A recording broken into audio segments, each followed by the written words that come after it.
Olá, mais uma vez com vocês, Luz, Câmara e Ação contra o Câncer. Hoje a nossa entrevistada é a doutora Neizimélia Costa Vilela. Ela é coordenadora do serviço de TMO, que você vai saber já já o que significa isso, do nosso Hospital Infanto Juvenil Luiz Inácio Lula da Silva. Tudo bem, doutora? Tudo bem. Bom, doutora, escutando por aqui, por ali, o pessoal de casa, claro, as mães em casa, elas estão vendo a dificuldade hoje em dia para levar uma criança ao pediatra, né? Os jornais, revistas, não tem mais pediatra no Brasil. Essa informação é real ou não é bem assim? Não, é uma informação verdadeira, sim. Na verdade, a pediatria, há alguns anos, acho que de uns 10 anos para cá, vem sofrendo uma crise importante, talvez já em melhora, mas quando eu me formei, em 2003, eu acho que foi o auge da crise da pediatria, porque havia muitos pediatras, mas a valorização do pediatra era muito pequena, né? Então, a proposta de trabalho, as condições de trabalho eram muito ruins, então as pessoas foram ficando desestimuladas e foram deixando de fazer pediatria. Pode não parecer, mas eu acho que a pediatria é uma das especialidades mais difíceis, porque quando você vai cuidar de uma criança, você abraça a família inteira, né? E a criança também não fala, E a né? criança também não fala. Tá doendo aqui, tá doendo ali. Exatamente. Na maioria das vezes. Mesmo não falando, eu acho que aquele que nasce pediatra, ele consegue se comunicar bem com a criança, consegue sentir, mas muitas vezes o que demanda muito mais tempo e o que às vezes não é valorizado é que o pediatra precisa cuidar do pai que está ansioso, da mãe de primeira viagem, da avó que vem junto, da tia que está visitando a criança e quer dar o palpite. Então é o médico, né? Pediatra de família. Exatamente. Então, atender um adulto muitas vezes é muito mais fácil, a informação já vem pronta, você atende e pronto. O pediatra não, ele vai acolher aquela criança, ele vai tentar entender o que aquela criança está apresentando, vai ter que somar o que o pai, a mãe, a tia acham e vai ter que cuidar daquela criança. E né? tirar um pouquinho do que eles acham a mais. Exatamente. Né? E só para examinar, por exemplo, se a gente vai ao médico, a gente já sabe que a gente vai ter que se expor, vai ter que mostrar, vai ter que examinar, mas uma criança não, às vezes você tem que rodar, examina o pai, examina a mãe, pega a boneca, porque você não pode agredir uma criança que já está doente e você vai forçar a ouvir o coração, escutar o pulmão, então demanda tempo. E eu acho que provavelmente o que aconteceu é que o pediatra era obrigado a atender 20, 30 crianças num período, né, uma manhã ou uma tarde, e tinha que dar aquele diagnóstico, então no final das contas a família estava insatisfeita, o pediatra estava frustrado, até que agora com essa crise da pediatria, eu acho que o ganho disso tudo é que se tem um olhar que a criança precisa ser tratada pelo pediatra e que fazer pediatria não é tão fácil, que precisa tempo e que precisa de alguém preparado. E depois dessa crise, então, o pessoal começou a olhar com mais carinho para a pediatria. Eu acho que demorou um tempo. No início de 2000, assim, 2003, quando eu me formei, foi a época que ninguém queria. Na própria faculdade, quando eu falei que ia fazer pediatria, todo mundo, nossa, mas você estuda tanto, você podia fazer qualquer coisa, você vai fazer logo pediatria. Os próprios professores desestimulavam, então ninguém queria. Depois ficou um tempo em que a pediatria não tinha plantão, a gente via grandes serviços em que a pediatria estava fechada e os médicos de adulto foram obrigados a atender crianças em plantão. E aí isso foi uma reviravolta, começaram a colocar, né, avisos, precisa-se de pediatras, e aquele pediatra que às vezes ganhava menos num plantão começou a ter o salário dobrado, porque queriam achar um pediatra, e já de uns anos para cá, acho que uns 4, 5, essa crise e esse olhar para o pediatra, acho que já fez com que isso já venha se revertendo um pouco. Bom, então, a doutora Neise nasceu pediatra, né? Você entrou na faculdade e falou, bom, vou fazer pediatria. Todo mundo que entra na faculdade de medicina entra com pelo menos uma ideia, né? Você já tinha essa ideia lá ou não? Olha, eu acho que eu nasci, antes de nascer pediatra, eu acho que eu nasci para cuidar de criança. Minha mãe, meu pai, eles sempre acham graça, sempre contam que desde pequenininha, 2 aninhos, eu já tinha o meu repertório de 3 coisas que eu queria ser. Eu queria ser médica, na verdade pediatra, ou professora ou babá. Então, meu irmão, meus primos mudavam, tinha um repertório amplo, cada hora queria ser uma coisa. Você não, você ficava Mas ideia eu só ficava naqueles 3, eu quero ser médica, quero ser professora ou quero ser babá. Então, eu acho que eu já tinha claro que eu queria cuidar de criança bem pequenininha. Cuidava mais das bonecas no começo do que brincava. Exato, eu brinquei de boneca até os 17 anos, eu parei de brincar de boneca para entrar na faculdade. Se tem uma coisa que eu fiz nessa vida foi brincar de boneca. Então, olhando, hoje em dia eu vejo que cuidar de criança eu sempre quis. Sendo criança, eu já queria cuidar de criança. Agora, ser médica entre os 3, eu não tinha clareza até os 3, 4 anos, quando eu tive um problema de saúde, então eu fui na minha pediatra, e eu sempre fui uma criança muito quieta, muito introspectiva, as piores, né? Porque eu prestava atenção em tudo. Às vezes meus pais falam, gente, como que você lembra disso? Você tinha 2, 3 aninhos. Eu falo, gente, eu lembro, posso não lembrar tudo, mas a sensação eu lembro com muita clareza. Então, com 3 para 4 anos eu tive um problema sério de saúde, meus pais me levaram na pediatra e eu lembro muito bem dela falando que ela não poderia assumir aquele caso, que ela ia me encaminhar para um professor dela. Aquilo para mim eu lembro muito bem, eu falei, gente, eu quero ser médica ou professora. Como que esse moço é médico e professor? Uma criança de 3, 4 anos não consegue ter a noção. Como que ele conseguiu ser os dois? Ninguém nunca me falou que eu posso ser dois. Eu quero ser esse moço aí. Nunca passou pela minha cabeça que um médico era formado por um professor médico. Eu achei aquilo. E eu lembro muito bem da sensação de deslumbramento, assim, e a ansiedade para conhecer aquela pessoa que conseguia ser 2 das 3 coisas que eu queria ser. Você estava doendo alguma coisa e já sarou ali só para ver o profissional. E aí nós viajamos, né, para Belo Horizonte, eu sou do interior de Minas, eu nasci em Lafayette, morava lá, e viajamos para a ansiedade dos meus pais para conhecer aquele médico que era professor da minha pediatra. E a minha, eu achava assim, o He-Man, o Super-Homem e ele estavam no mesmo patamar para mim na época. Eu esperava ele abrir aquela porta e falei, gente... Com uma capa esvoaçando. Com uma capa, e eu lembro muito bem da sensação. É uma sensação que eu acho que da infância, o ídolo que ficou foi o Dr. Chagas, que foi o meu médico na época.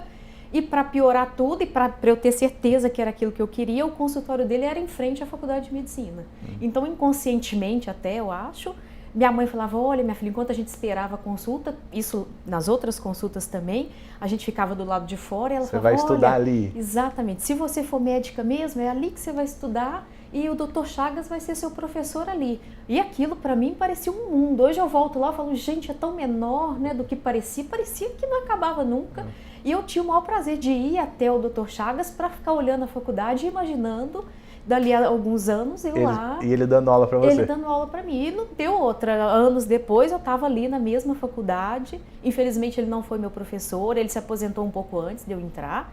Mas aquela sensação de deslumbramento, de admiração... Você conseguiu falar isso para ele ou não deu? Eu consegui falar isso para ele. Eu transferi aquela admiração para todos os outros professores, sempre tive isso, carrego até hoje. Eu acho que é gostoso você olhar e falar, nossa, como que ele conseguiu? E na minha formatura, por coincidência... Ele já não me tratava mais, eu já tinha sarado, tinha ficado bem, já tinha uns 10 anos que eu não o via. E, surpreendentemente, na minha formatura, na colação de grau, ele tinha um sobrinho neto que estava formando e ele apareceu lá. Então, acho que consolidou, né, aquele sonho. Quando a minha mãe o viu, falou, Dr. Chagas, ele, nossa, você se formou médica mesmo? Ele não tinha mais notícias minhas, né, e eu pude abraçar e ele todo orgulhoso e vai ficar sempre. E aí você falou, seguiu seus passos. E aí eu falei, segui, estou aqui. Então eu tinha muita consciência de que eu queria ser médica, pediatra e sempre, na infância inteira. Uma vez ele deu uma entrevista para o MGTV. Eu estava chegando da escola e na hora do almoço, nem quando a gente esperava minha mãe acabar o almoço, ficava ligado na Globo, lá no MGTV. De repente eu vejo ele dando entrevista, mas eu gritava, eu fazia festa. Para mim, ele muito assim, Xuxa, Balão Mar, não. Ficava em segundo plano. O Dr. Chagas era o meu ídolo e eu fui carregando e eu acho que ele tem uma parcela grande. Enorme nessa sua formação. Exatamente. Depois terminou a faculdade e você foi para a residência de pediatria. A concorrência era muito grande, nessa época falou, ninguém queria. Ninguém queria. Eu sempre fui... Agora estou melhorando um pouco, mas eu sempre fui, como eu comentei, eu era muito introspectiva, então eu fiquei doente. Então eu sempre fui muito estudiosa, assim. Meus pais me levavam no psicólogo para falar, para um pouco de estudar, menina, não pode ser desse jeito. Eu sempre brinquei muito sozinha e sempre estudei muito. Então, por ter o problema de saúde, meus pais sempre me protegeram muito, então estudava. Com 3 aninhos já lia, tinha aquela fixação por livro, muito. E na faculdade levei o mesmo perfil. Então, gostava muito de estudar, muito. Depois tive que ir moldando isso, porque a gente precisa fazer outras coisas também, né? Então, os professores sempre já me miraram para fazer uma coisa que fosse a mais difícil, porque como eu gostava muito de estudar, falava, não, ela tem que ir para uma área que dê trabalho. Quando eu falei que ia fazer pediatria, foi aquela frustração. Na cabeça deles, né, que não dá trabalho. Exatamente.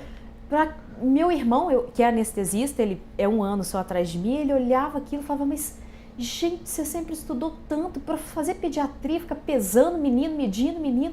Ah, não, e a pediatria estava embaixo, ninguém queria fazer pediatria. Então, foi aquela decepção. Os professores falavam, não, mas você tem que fazer clínica, você tem que fazer cirurgia, você tem que fazer qualquer coisa menos pediatria. Mas eu sou cabeça dura, eu sempre soube, e eu fui lá e prestei pediatria assim mesmo e tinha certeza de que era o que eu queria fazer. E durante a pediatria, como foi você? Bom, eu tô aqui na pediatria, mas da pediatria para oncopediatria ainda tem uma distância razoável, né? Oncopediatria, na verdade, eu nunca cogitei, não fazia parte do meu mundo, eu nem sabia muito bem que existia. Eu queria ser pediatra pura e simples. Mas eu fiz a residência de pediatria no próprio Hospital das Clínicas da UFMG, que é um hospital que absorve muitas crianças oncológicas, crianças crônicas. E eu sempre tive uma coisa de escolher muito pouco. Então, na minha residência, a gente tinha 80 leitos de pediatria na enfermaria. Nós éramos 16 residentes que rodávamos entre várias coisas e tinha o quadro de leitos para a gente gerenciar aquele quadro. Na verdade, a gente não deveria escolher, mas sabe como é, a gente já tinha entre nós o esquema, a preferência, eu gosto cada um mais escolhe aquele paciente. E eu sempre achei que quem escolhe demais acaba se privando de você ter a chance de ter uma oportunidade muito boa, de ser surpreendido, se você não ficar escolhendo demais. Então eu sempre tive isso comigo, esse negócio de ficar escolhendo demais muitas vezes te limita. E eu estava ali doida para aprender, doida para ver crianças, e eu me recusava a escolher a criança que eu ia olhar. Você ficava por último, que sobrar é meu. Eu ficava lá e de repente eu era responsável sempre por 6 crianças na enfermaria, e das minhas 6, sempre 4 ou 5 eram oncológicas, porque ninguém gostava de ver as oncológicas, porque nós éramos muito imaturos ainda, né, 23, 24 anos, muito crus. Então a maioria dos colegas não queriam ver essas crianças tão graves e sobrava tudo para mim. E 2 anos vendo oncologia. E não escolher foi o que mudou sua vida. Foi o que mudou minha vida. Mas isso você vai contar pra gente já já. Tá bom. A doutora Neise está contando pra gente toda a sua formação em oncopediatria, pediatria que ninguém queria, sempre foi direcionada para as coisas mais difíceis, para que, como ela disse, pesar e medir menino. Mas não é só isso, vocês sabem, ela sabe, todos nós sabemos. Mas isso ela vai continuar contando pra gente no nosso próximo bloco. Não deixe de acessar o nosso site www.hcancerbarretos.com.br. Se quiser ver um pedacinho ou todas as nossas entrevistas por completo, acesse o nosso canal do YouTube e dê uma passadinha, uma olhadinha, clique no Twitter. Nós voltamos já. Agora fique com o quadro Aconteceu.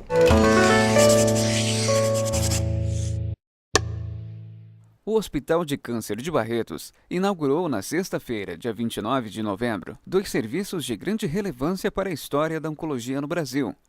Foram apresentados oficialmente ao público a unidade de customização das carretas de diagnóstico precoce do câncer e a unidade de pesquisa clínica. A cerimônia teve a presença do ministro da Saúde, Alexandre Padilha, o prefeito de Barretos, Guilherme Ávila, o deputado Milton Monte e o diretor do Hospital de Câncer de Barretos, Henrique Prata. Na ocasião, o ministro aproveitou para assinar o Programa Nacional de Apoio à Atenção Oncológica, o PRONON, um projeto que possibilita o cadastramento de instituições junto ao Ministério da Saúde, para que estas sejam autorizadas a receber a captação de recursos de pessoas físicas e jurídicas por meio do incentivo fiscal. Se uma empresa quiser doar para o Hospital do Câncer de Barretos, ela ganha um abatimento no imposto de renda que ela paga. Carlos Otero, diretor da Cutrale, estava presente no evento e assinou o primeiro contrato de doação do PRONON, no valor de R$ 3.900.000, somados a R$ 1.100.000 de recursos próprios. Olá, voltamos. Não esqueça de acompanhar nosso programa toda segunda-feira às 9 da noite e também aos domingos à 1 hora da tarde. Às vezes você tem alguma dúvida, alguma curiosidade, conhecer um pouquinho aqui do Hospital de Câncer de Barretos, de todos os seus profissionais, dos multiprofissionais que trabalham, como é o caso da doutora Neise Melli. Ela é coordenadora do serviço de TMO, transplante de medula óssea, que ela vai contar para vocês o que é daqui a pouquinho, lá do nosso Hospital Infanto Juvenil Luiz Inácio Lula Silva. Doutora, a senhora estava contando que não escolhia nada, olhava naquela lousa gigante, os 6 últimos ali que eles deixavam, 4 oncológicos. Aí, essa paixão pela faculdade, por pediatria, por todo esse cuidado, passou para a parte de oncologia, certo? Certo, foi isso mesmo. Quando eu já me vi oncologista pediatra, né? Eu sempre, depois deixei de ser tão passiva na hora de dividir os leitos. Aí você já ia pegar, eu quero aquele. Exatamente, pegar o pessoal adorava, porque falava, bom, não precisamos nem brigar para deixar para ela já quer. E eu fazia questão, porque o que é fascinante, eu acho, na oncologia e no transplante é a chance que você tem de acompanhar aquela criança durante muito tempo. E o vínculo que se forma é um presente que a gente ganha muito. E aí toda essa vontade de estudar que você falou levou a um outro passo. Exatamente. Né? E qual foi esse outro passo? Como eu vi que queria fazer onco, era novo para mim, né? Não trazia aquilo desde a infância, nem sabia que existia. Eu dei uma pausa porque é sofrido, a gente não pode negar que apesar de ser fascinante, é sofrido, precisa ter uma estrutura, né? Emocionalmente tem que estar maduro. Então eu parei por um ano, fui fazer pediatria de consultório, da plantão, e fui me organizar para me mudar para São Paulo para fazer oncologia pediátrica. Mas o olho na pediatria, mas de ladinho olhando para a oncologia. Exatamente. Foi só um tempo, porque em Belo Horizonte na época não tinha a formação em oncologia pediátrica. É difícil você deixar sua família, deixar tudo e mudar para um outro estado para fazer a residência. Então eu fiquei me realizando como pediatra, que eu também adoro, faria sem nenhum problema, fazendo consultório, dando plantão, conhecendo melhor como é ser pediatra e mirando... Fazendo o que o seu irmão falou, exatamente, pesar e medir, que não é só prazer. Isso. Né? Aí depois um dia você falou para ele, não é só isso que tem que fazer. Exatamente. Hoje em dia ele como anestesista, ele olha o que eu faço e fala, meu Deus, como você conseguiu. Mas também se eu tivesse que ser pediatra pura e simples, eu seria com o maior prazer. Fiquei esse um ano me preparando, né, para deixar a minha casa e ir para São Paulo para fazer oncologia pediátrica. E aí fui para o AC Camargo, né, na época era o hospital que tinha o maior renome em formar oncologistas pediatras, e eu fui para lá para fazer a residência em oncologia pediátrica, 3 anos de oncologia pediátrica lá. E aí depois da residência você foi para um outro desafio que é o transplante de medula. Aí eu achei que já ia tá bom, né? Todo mundo na minha casa, minha filha, 5 anos de residência tá já tá ótimo. Bom, volta para casa, todo mundo esperando. E aí durante a residência eu falei, gente, não, eu quero mais. Tem mais alguma coisa para eu ver? Por nunca escolher nada, eu tô lá na residência. Começaram a chegar umas crianças para transplantar, ninguém nunca tinha ouvido falar naquilo. Falaram que quem fosse ver aquelas crianças tinha que passar visita sábado, domingo, porque eram crianças muito complexas e qualquer um podia se candidatar desde que se disponibilizasse aí todos os dias enquanto aquela criança ficasse internada. Eu não tinha família em São Paulo, estava lá só para isso, morava do lado, falei, para mim vir aqui sábado, domingo, feriado, não faz a menor diferença. Topei, me falou, quer ir? Quero. E aí foi a nova surpresa e a nova paixão quando eu comecei como residente a acompanhar os transplantes lá na unidade de adulto e falei, gente, eu não sei o que tem que fazer para virar esse especialista aí, mas é isso que eu quero. E aí, nessa época eu já conheci o Dr. Luiz Fernando, ele era meu preceptor na residência, que hoje é meu chefe aqui no Hospital Infantil. Ele identificou aquele meu perfil de quem talvez, né, gostasse de fazer transplante. E ele me deu a dica, falou, Neise, a residência de transplante eu acho que é uma das mais puxadas que existem, mas como você é muito neurótica, ele brinca, ele fala, você é muito xiita, eu acho que você é a pessoa que deve encarar. Você tem que ir para esse lugar, você tem uma vaga lá. Eu não sabia se ele estava me elogiando, se ele estava chamando minha atenção, fiquei meio na dúvida, falei, gente, você está falando que eu tenho que ir, eu vou testar então. Você está falando que eu tenho que me tratar ou que eu tenho que trabalhar isso? Não estou sabendo.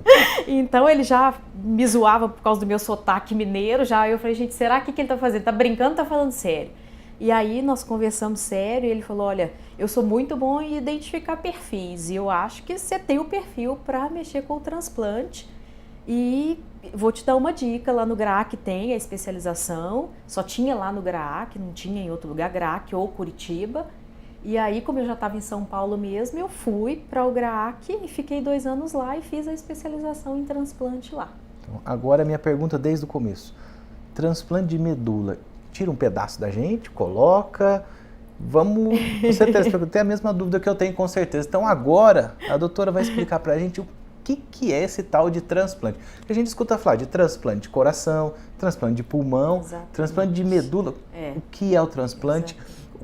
Que parte do tratamento, né, da oncologia é o transplante? O tratamento, vocês sabem, nós temos a rádio, a químio, a cirurgia, né, e algumas outras modalidades que provêm dessas que eu falei.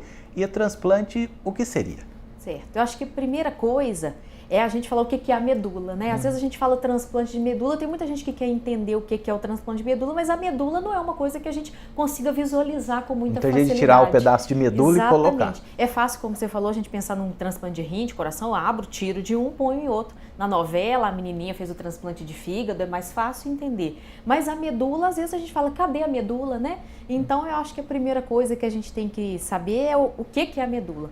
E a medula é fácil a gente saber, fazendo uma correlação, popularmente é o tutano do osso, né? Todo mundo sabe o que é o tutano do osso. Eu que sou mineira, em Minas a gente chupa o osso quando acaba de comer frango, que é aquela gordurinha, aquele sangue grosso que está ali dentro do osso, que a gente chama de tutano. Isso que é a medula. E às vezes a gente falando assim, não dá muita coisa por ela, porque ela está ali escondida, não consigo pegar, mas ela é a fábrica do sangue, que é a função mais importante. Exatamente, ela vai produzir todos os elementos do nosso sangue. Ali dentro de cada osso nosso, ela está trabalhando o tempo inteiro para produzir os glóbulos vermelhos. Sem ele não consigo viver, não consigo transportar o oxigênio. Quando alguém não tem glóbulo vermelho é quando a gente fala fulano está com anemia, porque o glóbulo vermelho não está funcionando.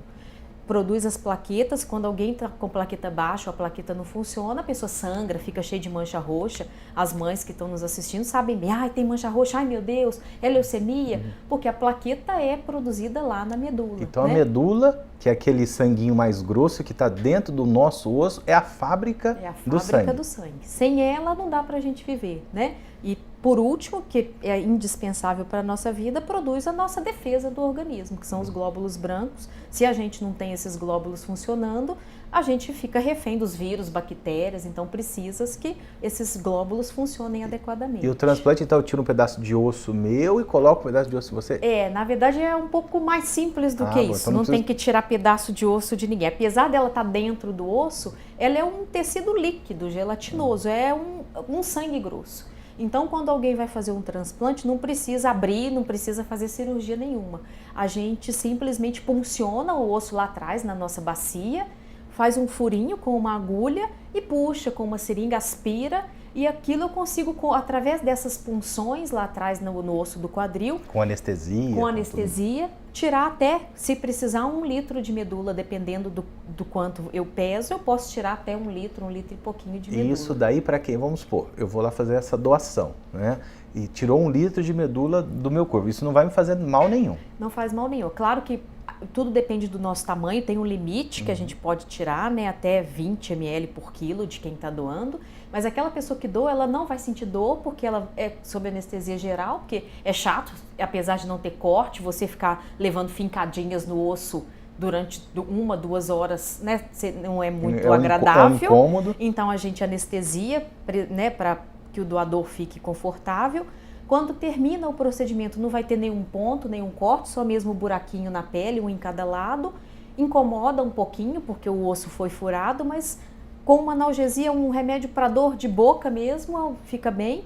E dali a 15 dias o seu corpo não sabe mais que você doou. O nosso organismo consegue repor aquilo em 2 semanas. Bom, doutor, então, na verdade, nós fizemos agora já a doação. Mas eu vou parar aqui na doação. Eu preciso que a senhora primeiro encontre o doador, né? Para a gente encontrar o doador, a doutora vai falar um pouquinho como encontra esse doador, como você pode ajudar. Vem da família, vem do amigo, vem de uma pessoa que está lá em outro país. Isso ela vai falar para a gente no nosso próximo bloco. Agora você vai ficar com o quadro Conhecendo, mas não esqueça de acessar o nosso site www.hcancerbarretos.com.br e também o nosso canal do YouTube. Voltamos já.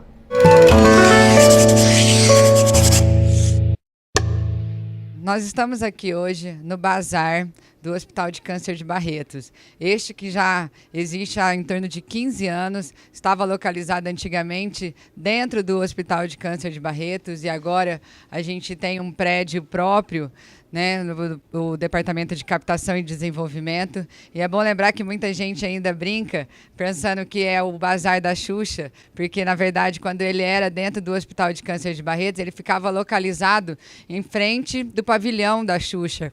E aí todo mundo criou o hábito de, onde é o bazar? É lá no pavilhão da Xuxa. E aí criou, né, de certo, um mito que é o bazar da Xuxa. Mas hoje a gente fica aqui dentro do Departamento de Captação e Desenvolvimento, né, bem ao lado do Hospital de Câncer.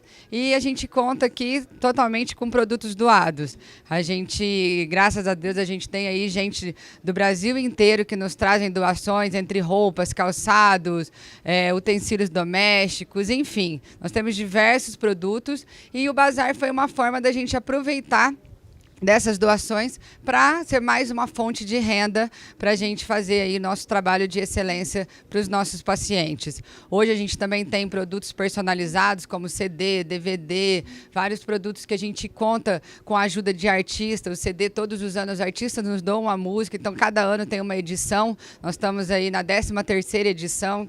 E é um prestígio para nós poder ter ainda a parceria de diversos artistas para a gente fazer a cada ano um produto novo, algo para a gente oferecer para os nossos parceiros e para os nossos colaboradores que ajudam o tempo inteiro.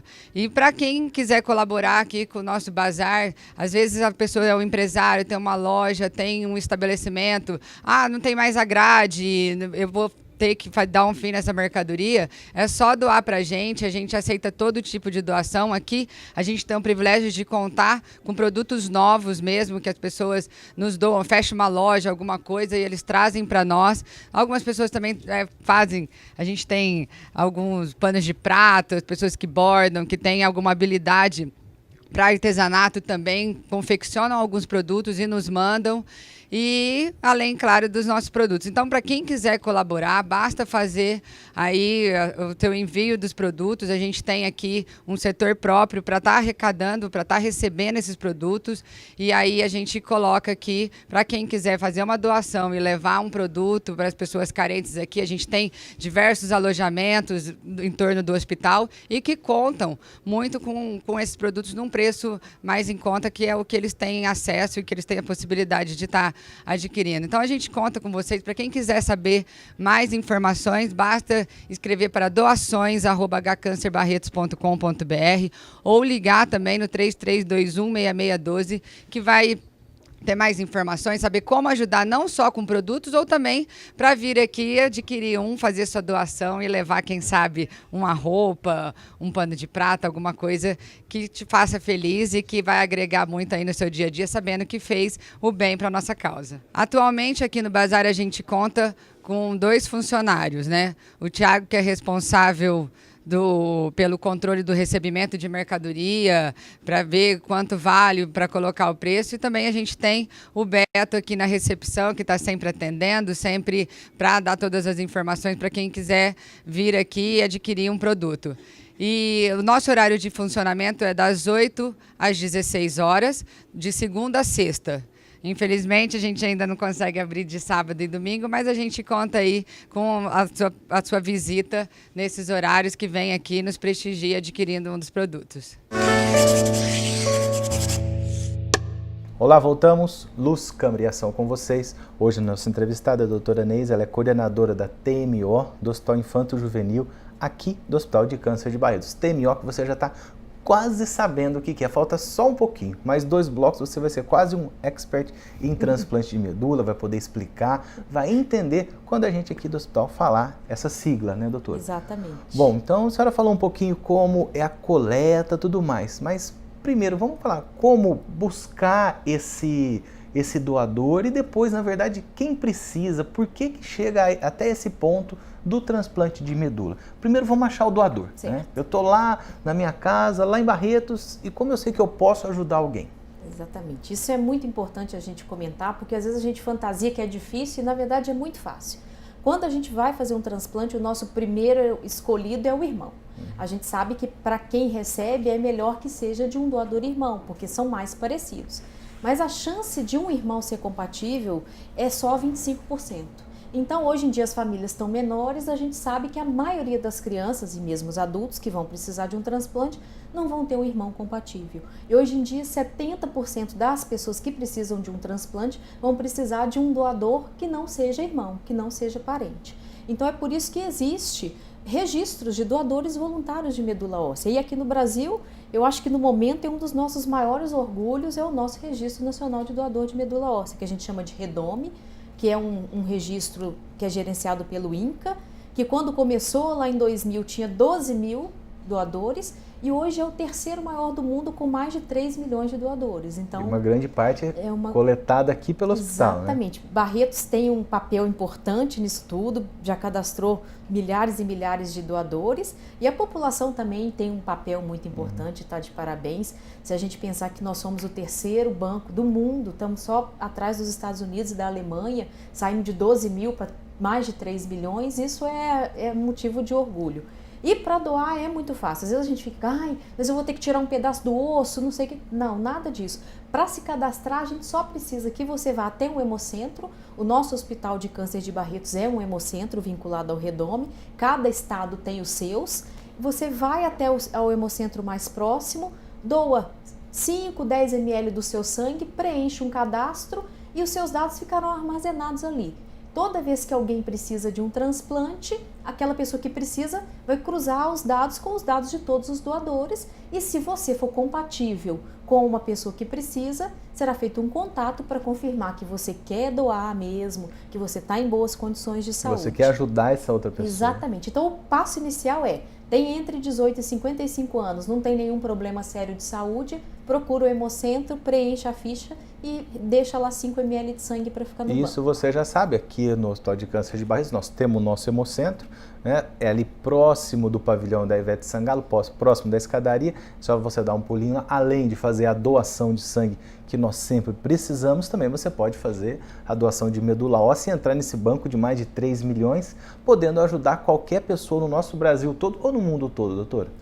Hoje em dia no mundo inteiro, os bancos são cada vez mais integrados, da mesma forma que se a gente não acha um doador aqui no Brasil, o nosso banco é integrado com outros, a gente tem várias crianças transplantadas com doadores de fora. A Alemanha, não sei exatamente porquê, é uma grande fornecedora de doador para a gente. Então, se algum paciente nosso precisar e o doador estiver fora, não tem problema, a gente vai até essa medula buscá-la.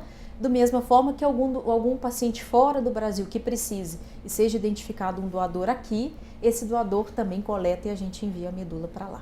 Bom, nós já sabemos os dois passos. Você já sabe como doar, como ser um doador, já sabe que doar medula é só uma agulhadinha com anestesia, que depois de 15 dias seu corpo nem mais lembra que você fez essa grande, enorme boa ação. Mas agora vamos para o outro lado, o lado da criança que está precisando. Por que chega nessa parte do transplante de medula? Qual é o caminho, né, que vai levar até esse tratamento? Esse tratamento é o primeiro, é o do meio, é o último recurso, é o melhor recurso? Para a criança, como acontece isso? Na verdade, poucas crianças vão precisar do transplante. Na maioria das vezes, aqui no nosso Hospital de Barretos, por ser um hospital oncológico, a maioria das crianças que vão fazer um transplante tem algum tipo de câncer, mas o transplante serve para muitas coisas. O seu papel principal é substituir uma medula que está doente por uma que funcione bem. O transplante não é só para câncer? Não é só para câncer. A gente às vezes tem essa ideia, mas não. Aqui Eu também tinha essa ideia. Aqui no nosso hospital, como é um hospital de câncer, a grande maioria das crianças tem câncer e nós vamos ao transplante como uma tentativa de melhorar o tratamento dessa criança. Mas o transplante, principalmente em criança e cada vez mais, é usado para as mais diversas coisas. Crianças que nascem com uma aplasia de medula, a medula não funciona bem, não consegue produzir todos os elementos do sangue. A fabriquinha lá não está funcionando, exatamente. Coloque-se outra. Então precisa trocar. Crianças que nascem com imunodeficiências, que são a incapacidade de combater infecção, então eu preciso substituir aqueles glóbulos brancos que nasceram com defeito por um que funcione. Então o transplante entra aí também.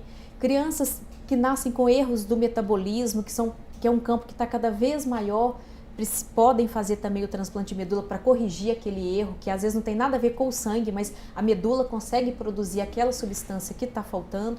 Então o transplante serve para as mais diversas coisas. Curitiba é um centro especializado em transplante para as outras coisas, hematológicas e imunodeficiências. E não câncer. E não câncer. Aqui, como o nosso foco é câncer, né, a gente acaba vendo mais o transplante para câncer. Dentre as neoplasias, a patologia que mais vai precisar de ser transplantada é a leucemia, que é o câncer do sangue. Então, a gente já era de se esperar que o mais provável é que a leucemia fosse a neoplasia mais comum. Não são todas as crianças com leucemia que vão precisar do transplante, de jeito nenhum. No máximo 10 a 15% das crianças com leucemia que vão precisar. A gente guarda o transplante para aquela leucemia ou para aquela neoplasia que não conseguiu ficar curada, que não respondeu do jeito que a gente gostaria com a quimioterapia convencional. Então, se houve uma falha, a gente imagina que se eu tentar de novo o mesmo tratamento, pode falhar. Então, eu vou mudar o tratamento. Já que a leucemia é o câncer do sangue, se aquele sangue está doente, vamos trocar, né? Então, vamos fazer químio, fazer rádio e dar uma medula nova. Bom, doutora, eu vou dar um passinho atrás de novo. Essa leucemia, conta um pouquinho pra gente o que é leucemia, como que a mãe em casa, o pai, a tia, a avó, o irmão, ou então o mesmo coleguinha pode identificar. Isso rapidamente, só para o pessoal ter uma ideia. A leucemia é o câncer mais comum da infância. A grande maioria das crianças que tem câncer vai ter leucemia.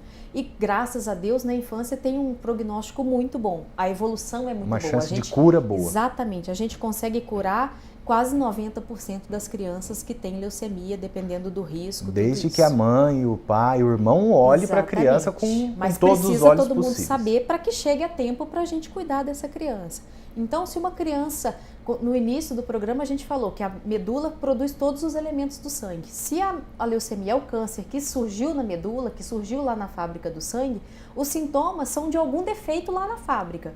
Ou seja, uma criança que começa a ter mancha roxa demais, criança é espoleta, faz bagunças, geralmente tem mancha roxa nas perninhas, né? Quase toda criança de 5, 6 anos tem algum hematoma. Mas uma criança que começa a ter hematomas fora da área de trauma comum, que a mãe pegou para dar banho e já está sangrando, que vai escovar o dentinho, tem um sangramento, tem sangramento repetido de nariz e não tinha antes, já é um sinal de alerta. Uma criança que de repente começa a ficar muito pálida, muito branca, só quer dormir, não está mais brincando, provavelmente isso é porque ela está com uma anemia grave. E a mãe conhece o filho como ninguém, vê o que agrada. Se a criança parou de brincar, tem alguma coisa errada. Nenhuma criança faz mãe a ponto de não querer brincar. Então uma criança que está quietinha demais, nem brincar quer, e está muito branca, isso é um sinal de alerta.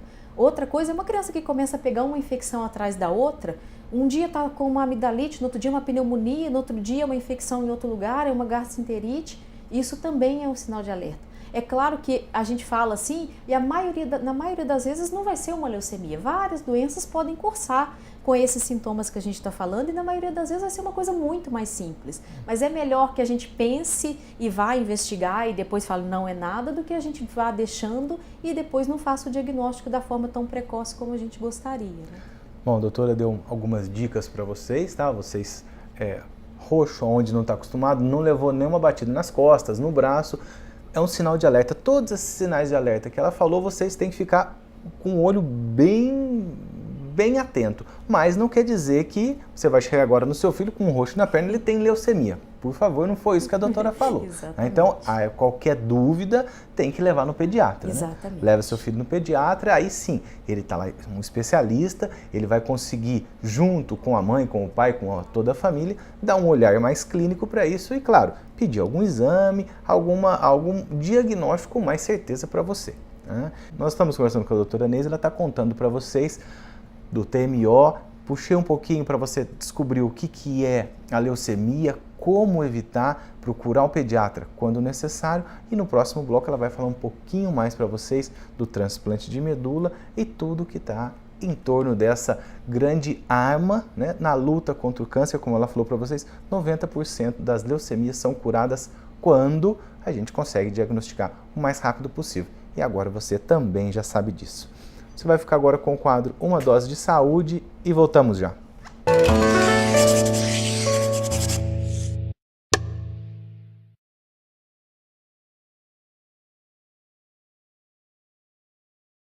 O narguilé é uma forma, né, de você, que está sendo muito difundida por causa da televisão, por uma novela recente em que aparecia atores fumando, né, utilizando esse tipo de forma de inalação de tabaco.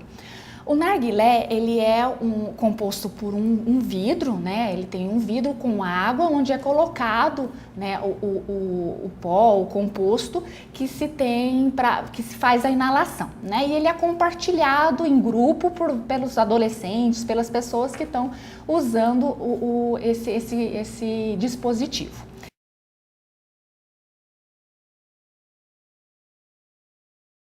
Ele é considerado uma forma de fumar, tá? Ele é um composto, é um dispositivo de inalação de tabaco, tá? E está sendo utilizado pelos jovens e adolescentes em grupo, né? Para aceitação, por moda, por modismo, né? E, infelizmente, isso é até uma forma de difundir, o narguilé, ele é uma forma de se fumar, tá? Para vocês terem uma ideia do risco e da força desse narguilé, 1 hora de consumo, de aspiração daquela fumaça, equivale a se fumar 100 cigarros, tá? Portanto, então você vai estar absorvendo uma quantidade muito grande de nicotina, e essa nicotina ela pode causar uma intoxicação aguda que, infelizmente, em crianças, em pessoas muito jovens, pode levar até a morte.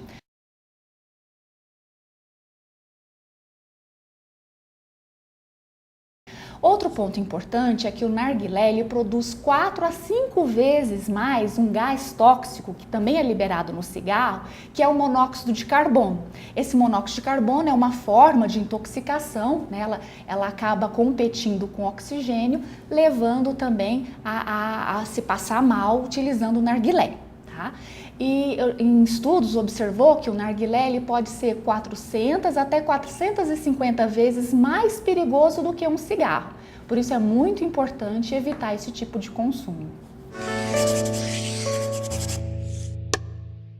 Olá, voltamos. Luz, Câmara e Ação contra o Câncer. Não esqueça de dar uma passadinha na nossa página, claro, na página do hospital do Facebook, também Twitter e YouTube. Estamos em todas as redes sociais, você pode curtir o hospital, curtir o nosso programa, assistir um pedacinho ou ter alguma informação valiosa, como é o caso hoje que a doutora Neise está passando para a gente, através do transplante de medula, o que é, leucemia, o que é. Doutora, nós já achamos, doamos a medula, né? Claro, certo. Entramos na fila do redome, que você já sabe, teve uma criancinha que precisou, nós já fomos contatados, já fizemos a doação.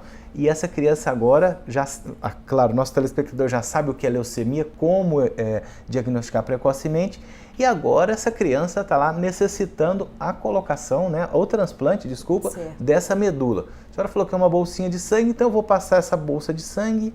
Aí uma pergunta que eu tenho, o sangue da criança não vai atacar esse sangue que vem diferente? Né, porque é parecido, mas não é igual. E como que é isso? E claro, toda a sequência do transplante. Essa pergunta que você fez, eu acho que é a que intriga todo mundo, né? Se qualquer um de nós dois hoje recebermos um transplante, dali a 2 semanas foi embora, a gente destruiu tudo, né? Então precisa 2 coisas para que a criança aceite o transplante.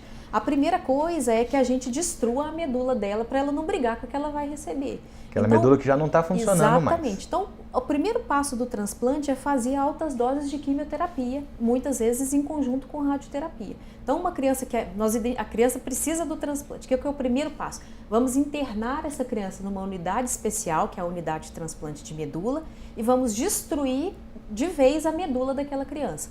Com isso, eu estou destruindo as células doentes, né, para a gente tentar curar aquela leucemia, e estou destruindo também as normais que poderiam rejeitar aquela medula nova. Então, o primeiro passo é a alta dose de químio e radioterapia. Então, mais ou menos assim, ela não teria mais medula. Acabou a fabriquinha, nós vamos fechar essa fábrica. Exatamente. E vamos abrir outra novinha. Exatamente. Quando a gente faz quimioterapia numa dose convencional, a gente tenta destruir as células doentes, mas dali a 2 semanas, 3 semanas no máximo, as células normais começam a produzir o sangue de novo.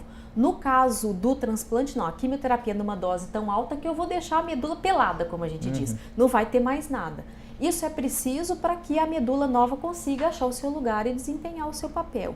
Então, esse é o primeiro passo. Quimioterapia em altas doses, radioterapia. Na hora que eu acabo de fazer tudo isso, é que eu trago aquela bolsinha que eu coletei e injeto na criança através de um catéter. Como se fosse aqui no interior, na roça, é o seguinte, então eu vou capinar todo o campo, eu vou tirar toda a erva daninha que está ali e vou plantar fazer uma Exatamente. plantação nova. Essa é exatamente a correlação. Precisa fazer isso para que dê certo, para que a medula nova possa florescer ali, sem brigar com a erva daninha que possa ter ficado ali.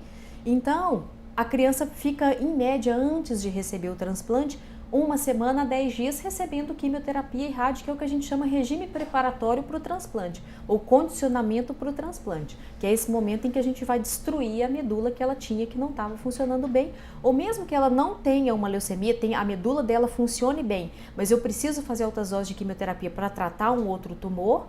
Essa quimioterapia vai destruir a medula que até estava boa, mas uma vez destruída eu preciso devolver uma que agora funcione bem, porque a quimioterapia destruiu aquela medula dela. Uma vez que a medula foi destruída, a criança já vai ter um catéter que a gente coloca, porque só pela veinha às vezes é difícil, é muita quantidade de medula e é mais grossinha, então só pela veinha às vezes não dá, tem que ser rápido essa infusão. Então a gente geralmente coloca um catéter no pescocinho ou aqui no peito, e é por esse catéter que ela vai receber, de forma indolor, não tem nada de diferente, é igualzinho uma transfusão de sangue mesmo. Então, esse transplante, no caso, para a criança que está olhando ali, não tem, é só uma transfusão de sangue no catéter um pouquinho mais grosso. A maioria dos pais e das crianças falam, mas que sem graça, esse transplante é só isso? Porque eles querem... Quando a criança está nessa unidade especial, nós vamos falar porque precisa de cuidados, não tem visita, não pode ficar mais de um acompanhante, é um ambiente bem protegido. E os familiares sempre querem estar naquele momento do transplante. Então, às vezes, a gente deixa, quando é um pai, uma mãe, um tio muito próximo e a criança pede, a gente deixa acompanhar pelo vidro. Mas eles ficam frustrados de ver que era só aquilo. Porque é só a criança, uma bolsa de sangue para quem está olhando. Na maioria das vezes está dormindo, porque cansa, não vai ficar olhando lá 2 horas aquilo pingando, tá bem, e acaba, e se a gente não contar que aquilo é medula, eles vão achar que é uma transfusão de sangue como outra qualquer. Bom, lá atrás, lá em São Paulo, no AC Camargo, alguém falou, ó, precisa ficar sábado e domingo.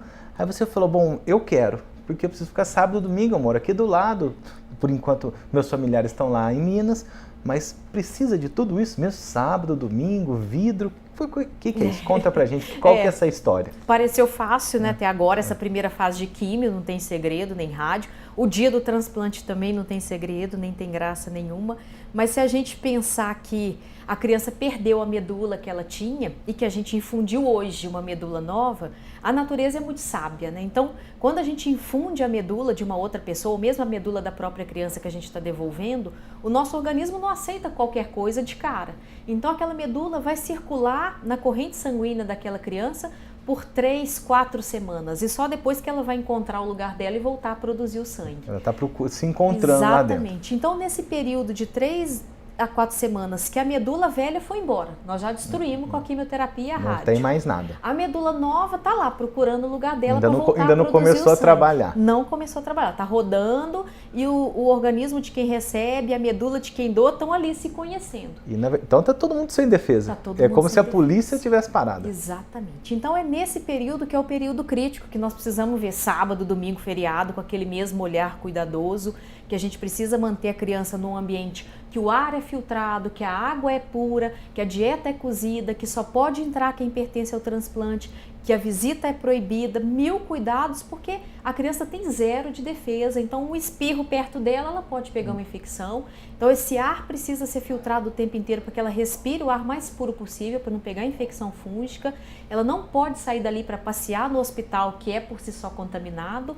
Ela não pode receber a visita de ninguém que traga da rua uma roupa cheia de bactérias ou bactérias que ela não está acostumada. Coisas normais que qualquer outra criança e pessoa nem ligaria, aquela criança é perigoso. A gente tenta mimetizar uma bolha ali para que ela não pegue uma infecção e nem fique tão doente naquele momento que é crucial para ela, que ela vai ficar até 4 semanas sem ter defesa nenhuma. Também não tem plaqueta, então ela sangra com facilidade, precisa receber. Também não tem os glóbulos vermelhos, então ela precisa receber sangue para que ela não fique com anemia. Então é um período muito complicado, é um período que são semanas, mas que às vezes parece meses para quem está ali, mas que vale a pena porque depois de um certo dia a gente está ali acompanhando aquela criança, a gente olha o hemograma daquela criança e percebe que ela voltou a produzir células de defesa, voltou a produzir plaquetas, e aí a gente faz bolo, comemora, canta parabéns e comemora a pega da medula nova. E depois, assim, vamos colocar de 2 a 3 meses dessa criança que fez... eu fiz a doação, A senhora falou, 20 dias eu não vou lembrar, meu corpo não lembra mais. E essa criança, depois de 2, 3 meses, ela ainda lembra que ela teve ela recebeu, ou o corpo funciona quase que normal? Não, se a criança faz um transplante de um doador que a gente chama de halogênico, de outra pessoa, no primeiro ano pós-transplante ela ainda é uma criança que precisa de cuidado, principalmente nos primeiros 6 meses. Aquela medula, eu sempre brinco com os meninos, eu falo, você tem uma medula bebê, você já está grande, mas a sua medula ainda é bebê. Ela foi colocada em você tem poucos meses, então você tem que ter cuidado. A criança que fez um transplante, ela perdeu toda a vacinação dela, ela não tem defesa quanto mais nada.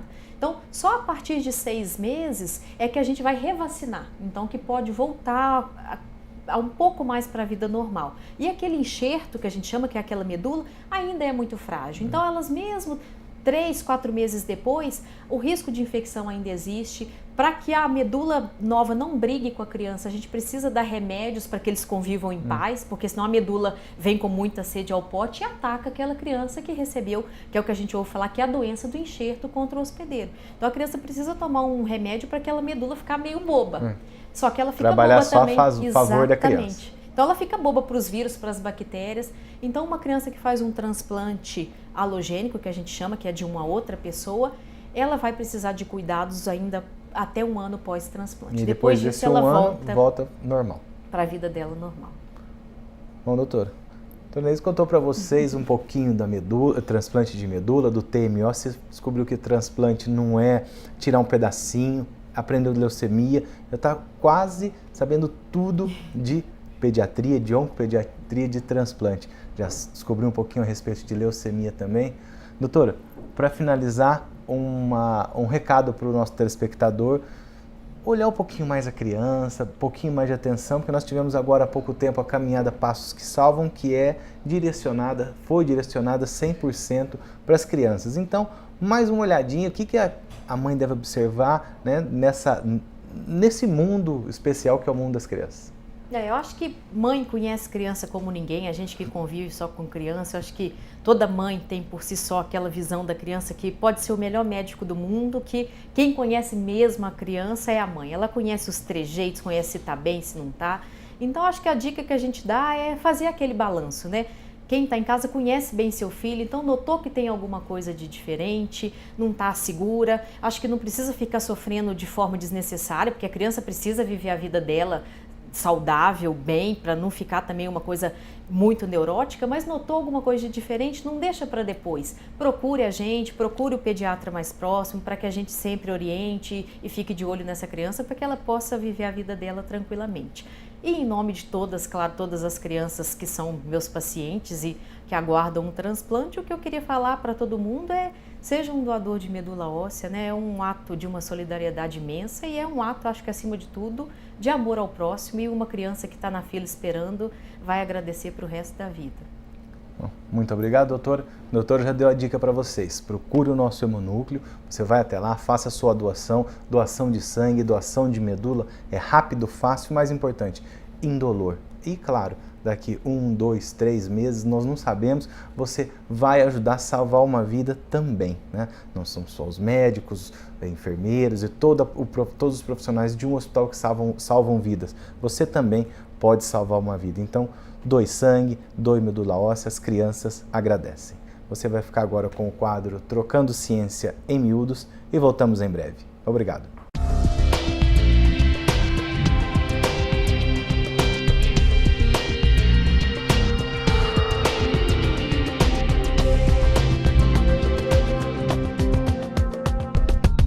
Olá, estamos mais uma vez com vocês com o quadro Trocando Ciência em Miúdos e hoje nós temos como convidada a enfermeira Natália Campassi, ela que terminou o seu mestrado aqui na Fundação Pio XII, Hospital de Câncer de Barretos, num tema bastante interessante sobre câncer hereditário. Olá, Natália, como vai? Tudo bem? Tudo bem, é um prazer estar aqui com vocês, falando sobre o meu projeto de mestrado, que foi uma coisa muito especial para eu fazer e eu gosto muito de falar sobre ele. Bem, a Natália, então, ela fez um projeto de pesquisa em que ela, como eu disse anteriormente, fez uma análise de risco para o câncer hereditário, né? Quer dizer que o câncer pode ser herdado, é isso, Natália? Isso, exatamente. O que a gente fala é que são 2 tipos principais de câncer. O primeiro é esporádico, que acontece por conta das atividades diárias, né, por fatores de risco existentes no meio ambiente, por exemplo. E tem os fatores hereditários, que estão presentes de acordo com as características na família. Então, existem critérios que a gente consegue enxergar as características na família para ver se eles podem ser herdados passando de geração em geração. Que tipo de tumor pode acontecer isso? Ou seja, os pais podem passar os genes que provocam câncer e os filhos teriam câncer. Que tipo de tumor pode acontecer, por exemplo? Os principais, que são os que mais são evidenciados, é o câncer de mama, o câncer coloretal, ovário, e também existem variações como pâncreas, ou enfim, existem outros tipos que são menos frequentes, mas o que a gente mais chama atenção é mama, ovário e intestino. Mas não são todos os tumores de mama, ovário e intestino que têm essa origem hereditária, né? Eles podem aparecer ao longo da vida. Mais ou menos quantos % aí dos tumores são desse tipo, hereditários? Isso, de todos os casos de câncer, de 5 a 10%, eles representam os cânceres de origem hereditária, que passam de geração em geração. E como é que foi o seu estudo aí em relação ao câncer hereditário? O que você estudou exatamente, Natália? Na verdade, eu quis ver a incidência, como que estava na população que a gente atende aqui no hospital, essa frequência de presença de câncer hereditário de mama e colo retal. Então, a gente usou as carretas, que são os principais instrumentos aqui da prevenção, para fazer prevenção, e utilizamos um pequeno questionário de simples 3 questões, onde a mulher, no momento de fazer a prevenção ou de mama ou colo retal, responderia 3 questões. Se houvesse sim em pelo menos uma delas, a gente chamaria elas para vir e a gente fazer um estudo da família, desenhando um heredograma, por exemplo. E quais foram essas questões? Para o pessoal que está lá de casa, de repente, pode fazer também essas questões, de repente até liga aqui para o hospital, né? Que questões são essas que você avaliou no seu estudo? A primeira questão era a presença de história pessoal de câncer antes dos 50 anos, sem ser o câncer de colo uterino, que a gente sabe que são outros fatores que não hereditários, por conta que ele acontece. A segunda questão era a presença de câncer de mama, intestino ou ovário, em familiares próximos, que seria pai, mãe, tios e irmãos, antes dos 50 anos. E também a última questão era representando a família como um todo. Tinham 3 ou mais familiares com câncer antes dos 50 anos de idade. Então, se respondesse 2 questões com sim, esse pessoal então era trazido aqui para o hospital para investigar melhor, é isso? Exatamente, dessa forma. Se tivesse um sim, já era o suficiente para a gente começar a investigar. Só um sim. E como é que é feita essa investigação? A gente fez, ou convidou as mulheres a virem até aqui, aquelas que não poderiam vir até aqui, a gente fez por telefone ou por carta, um questionário, perguntando o número de familiares, desenhando toda a árvore genealógica da família. Então, perguntando se tinha caso de câncer, qual que foi a idade desses casos, para confirmar as respostas que foram dadas no questionário de 3 perguntas. E assim a gente conseguiria enquadrar esse heredograma nos critérios clínicos presentes que referenciam os cânceres hereditários. Quer dizer, o fato de responder sim numa questão não significa que tenha câncer hereditário. É preciso uma investigação bem mais profunda do que isso. Exatamente. A gente fala que acende uma luz amarela, né, quando responde um sim em uma dessas 3 questões.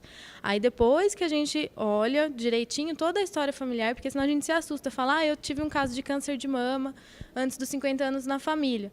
Mas é um câncer isolado. A gente tem que ver o quão clássico é isso, se teve mais de 2 familiares com câncer antes dos 50 anos, com a mesma história do mesmo lado da família, então a gente tem que fazer uma análise mais profunda, então não precisa ficar preocupado. E me contaram que o seu trabalho ganhou um prêmio, é isso? Ganhou um prêmio. Que prêmio foi esse? A gente ganhou em primeiro lugar o ano passado, no Prêmio Abril Saúde, na categoria Saúde do Homem e da Mulher, então eles escreveram o nosso projeto como No Rastro do Câncer de Mama. Então, ele recebeu um prêmio lá em São Paulo, com o pessoal da Editora Abril, onde o ministro da Saúde estava presente. Foi muito interessante, muito gratificante, depois de tanto trabalho, estar lá presente. Ok, Natália, muito obrigado pela sua entrevista. É isso aí, o Hospital de Câncer de Barretos fazendo pesquisa para melhorar a vida dos pacientes daqui da Fundação Pio XII. Espero vocês na próxima semana. Até lá.